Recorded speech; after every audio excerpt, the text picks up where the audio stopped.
ভোর ৫টায় মৃত্যু, ৬টায় জানিয়ে দেওয়া হবে মাইকে, ৮টায় শেষ গোসল করানো হবে, ৯টায় তোমাকে নতুন কাপড়ে সাজানো হবে, জোহরের নামাজের পর তোমাকে আলিশান বাড়ি থেকে নেওয়া হবে,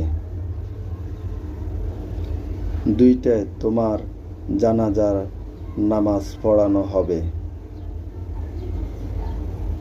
২টা ৩০-এ তোমাকে মাটিতে দাফন করে দেওয়া হবে। মাটি দেওয়া শেষ, কেউ তোমার জন্য দোয়া করবে, আর কেউ চলে যাবে। এই তো তোমার জীবনের শেষ আয়োজন।